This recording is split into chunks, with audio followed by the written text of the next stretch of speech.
So Red Deer's probably a net contributor as well. And yet they would have a license for a certain amount of water, I would think. I'm not sure how that works. Okay, that's all for the question online. Yeah, 20? You're not getting out of here without answering a fisheries question for you. If Red Deer region has 1 million people in it, in 20 years or so, and all of these reservoirs are built, what happens to, say, Goldeye? What's gonna happen to the fishery in the Red Deer River? I'm surprised how many fish are still there. Yeah. Because there's way more people fishing now than there were, say, 20 years ago. Yeah. If you go Higher down, base flows help.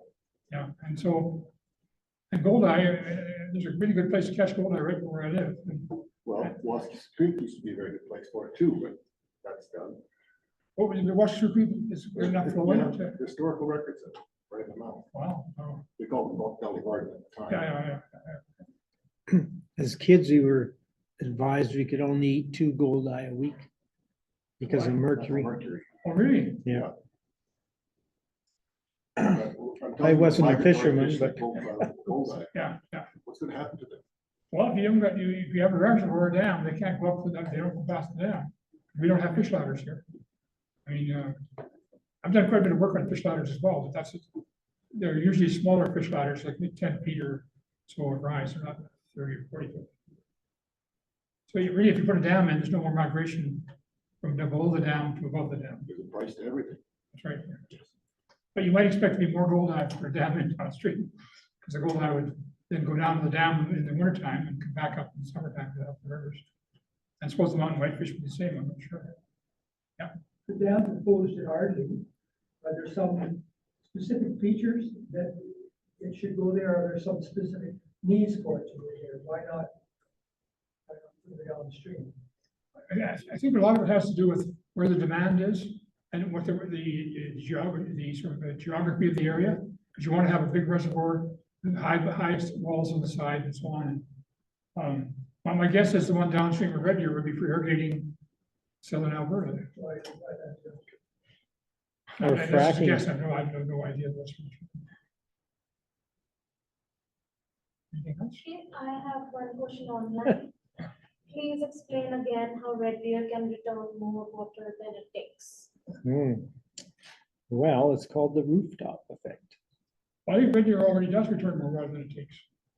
So it's already doing that.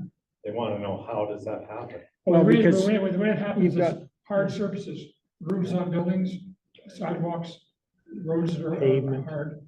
Lawns, Water that falls even. on those things goes into the sewage system and back into the river. Plus, most of the water that they use in the household is flushed back down the drain. I mean, the only time you really consume water in a household is if you water your lawn or wash your car. Even if you wash your car, it probably goes into storm sewers and back into the rivers. Even lawns, once they're saturated in a big rainstorm, that's sending, water to, it only absorbs so much. Yeah. Is there any economical way to check water that is going into the drains? How much pollution they're picking up off roads and so From on? That could lawns. make it possible to somehow treat it? Or Well, goes right I back in the didn't river? go into that a lot, but there's, if you want to find out whether the water that you're using is human derived, if it's gone through humans, you just test for caffeine. And Right? Because something doesn't break down very well. So you can actually, there's a lot of waste products that go back into the river that aren't treated in the sewage plant.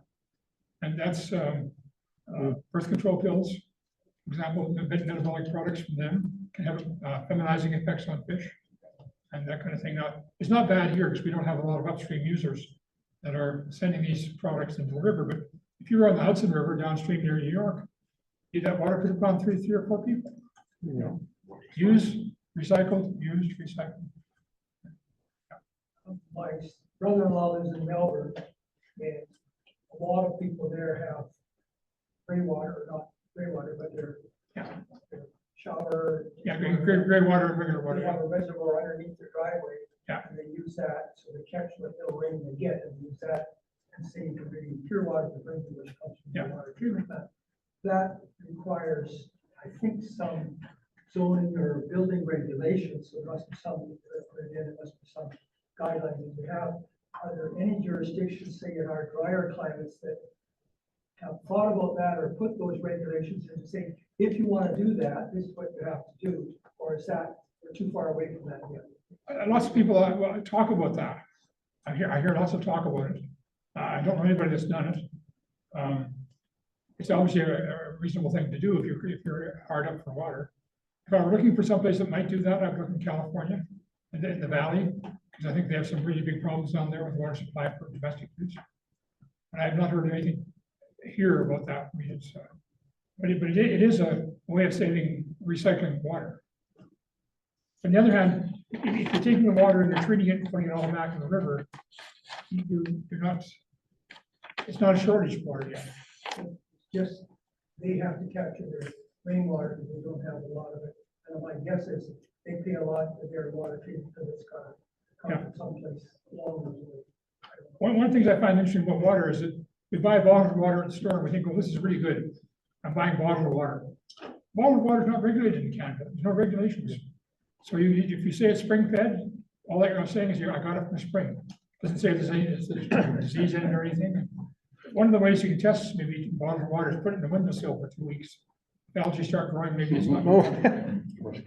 Coca-Cola, I'd Decim. like you to comment on the situation in the southern part of Alberta on the eastern slopes with the coal mining situation and selenium and the trout streams and ponds that are already experiencing some pollution there. I didn't mention that either in my talk. I've had some experience with selenium. And there's a strata of rock below the coal seam that has selenium in it. And so when you mine down to get the coal, the next seam has got the selenium in it in Alberta. And that's what's leached out by the rivers. And that's the issue that people have been concerned about for a long time. Now, I've looked at a lot of data on selenium, especially in the North Saskatchewan River system, because there were the mines west of Edmonton. And it's there.